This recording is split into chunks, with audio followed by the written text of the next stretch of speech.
Hello students, this video is for class 4. Your subject name is computer and your book name is IT 360. So this is the second part of your fourth chapter.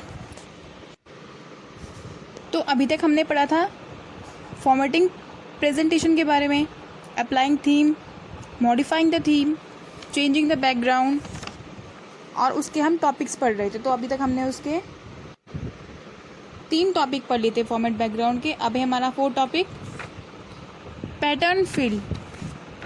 C the step in the figure given below. जो आपको नीचे figure दी गई है इनके step को देखिए। पहला step है select a pattern from the given option. आपको इतने सारे यहाँ पे पैटर्न दिए गए हैं, आपको इनमें से एक सिलेक्ट करना है। सेकंड है click on drop down arrows of foreground and background color. List boxes to choose the foreground and background colors. जैसा कि आपको ये पिक्चर में दिखाया गया है, जो सेकंड का जो एरो है वहाँ पे देखिए आपको 2 ऑप्शन दिए गए हैं, फोरग्राउंड का और बैकग्राउंड का। और उसके आगे देखिए फोरग्राउंड के आगे एक ड्रॉप डाउन एरो है। ठीक है, दोनों के आगे क्या है? ड्रॉप डाउन एरो है, बैकग्राउंड के आगे भी है। तो आप इस ड्रॉप डाउन एरो को क्लिक करेंगे तो आपके सामने फोरग्राउंड की लिस्ट आ जाएगी। फोरग्राउंड के जो भी कलर हैं उसकी आपके पास लिस्ट आ जाएगी। और जब आपको बैकग्राउंड की चाहिए होगी तो बैकग्राउंड के आप यहाँ पे क्या करोगे? ड्रॉप डाउन एरो पे क्लिक करोगे तो वहाँ पे बैकग्राउंड के कलर बॉक्स की लिस्ट आ जाएगी। After setting the options click on apply to all to apply the effects to all the slides और क्लोज द पेन। इन ऑप्शंस की सेटिंग के बाद आप क्लिक करेंगे अप्लाई टू ऑल बटन पे इन सारे इफ़ेक्ट्स को अपनी स्लाइड्स पे अप्लाई करने के लिए और पेन को क्लोज कर देंगे। Finally click on the apply to all button for all the slides in the presentation और close the format background pane to apply the colour to the current slide. Finally आप click करेंगे apply to all button में presentation की सारी slides के लिए और close करेंगे आप पेन को और to apply the colour to the current slides और अप्लाई करेंगे आप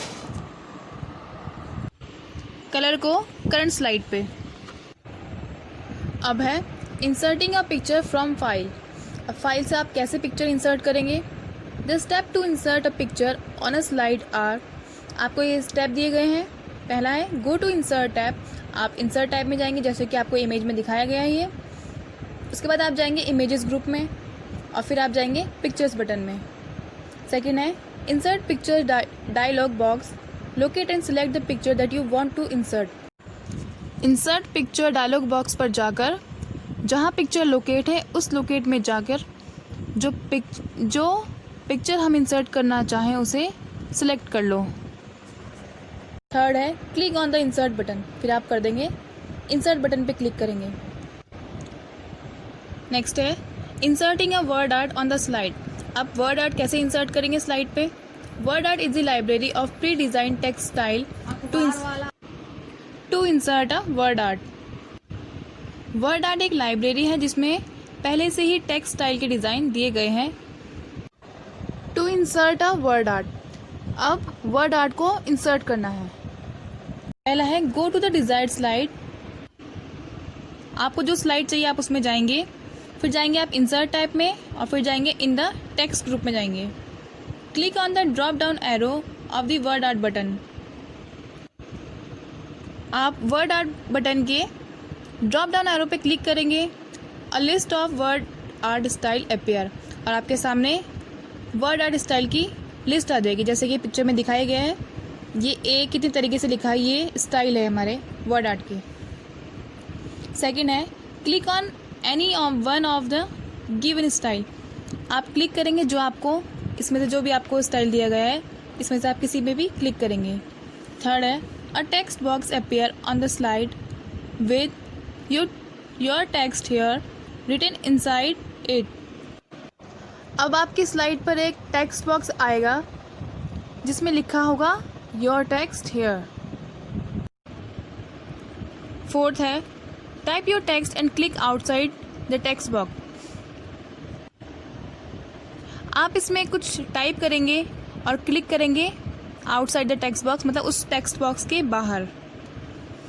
you can modify and format the word art using the format tab. आप मॉडिफाई कर सकते हैं और फॉर्मेट कर सकते हैं वर्ड आर्ट को, मतलब जो आपको उसमें चेंजेस करने हैं या जो आपको स्टाइल रखना है उसमें, ठीक है, using the format tab, format tab का यूज़ करके। Applying text formatting. अब टेक्स्ट फॉर्मेटिंग कैसे अप्लाई करेंगे? Different text formatting options are available on the home tab in different groups. Different text formatting options available हैं आपके home tab पे इन different groups, जो कि अलग अलग ग्रुप्स में हैं। In the image given below, some options of text formatting are highlighted. To apply any type of formatting, first select the desired text and click on desired option.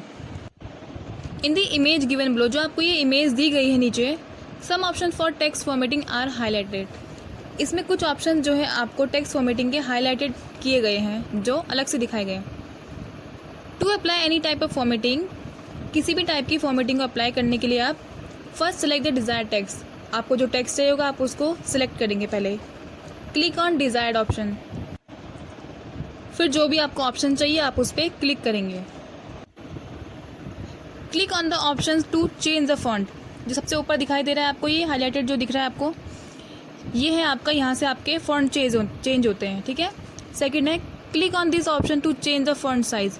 अब जहाँ पे ये 60 लिखा है, यहाँ पे से आपका क्या चेंज होगा, दूसरे पे फॉन्ट साइज चेंज होंगे, बड़ा छोटा जैसे भी आपको साइज रखना है टेक्स्ट का वो चेंज होगा।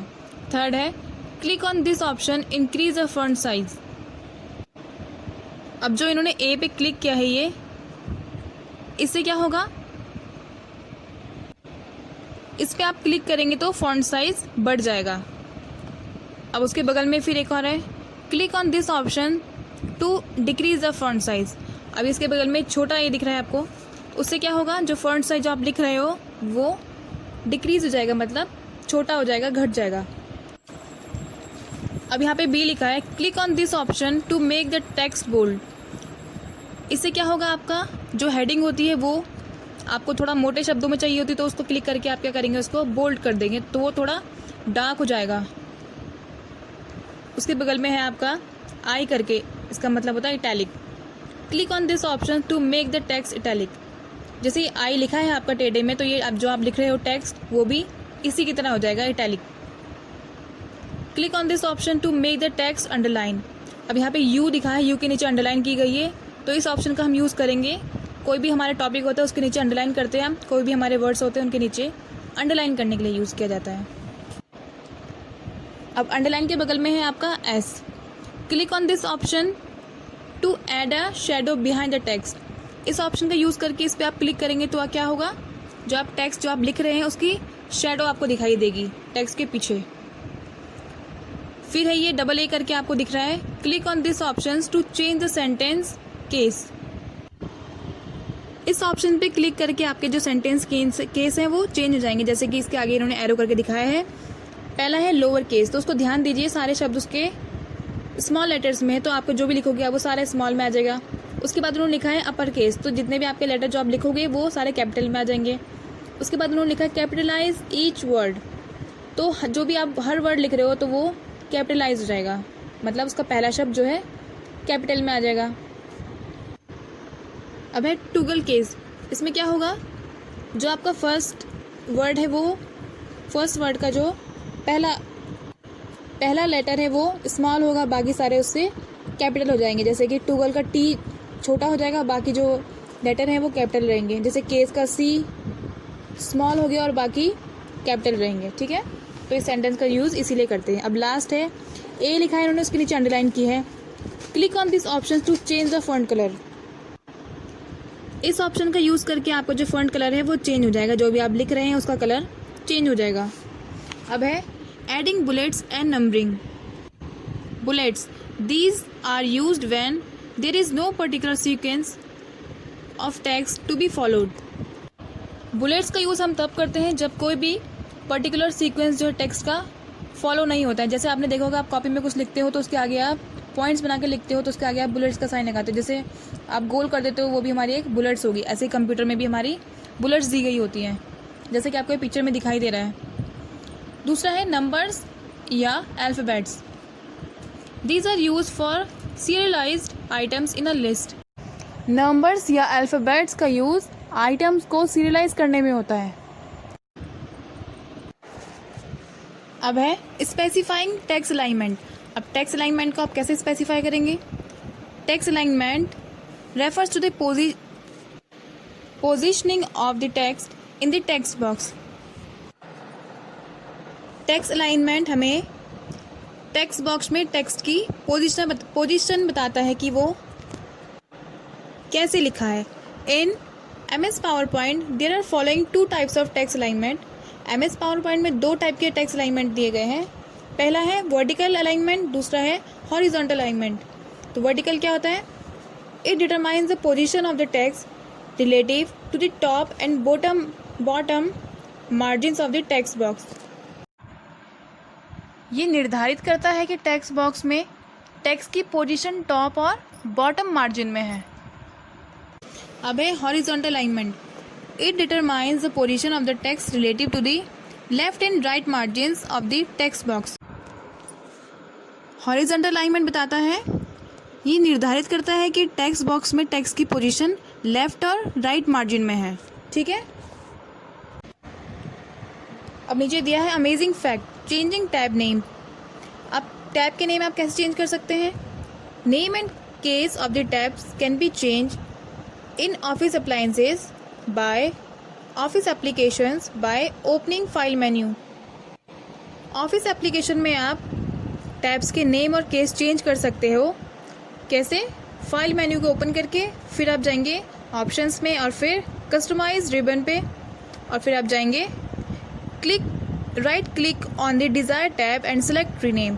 आप राइट क्लिक करेंगे जो टैब आपको चाहिए और फिर आप जहाँ पे आपका रीनेम का ऑप्शन आएगा वहाँ पे आप रीनेम करेंगे उसको,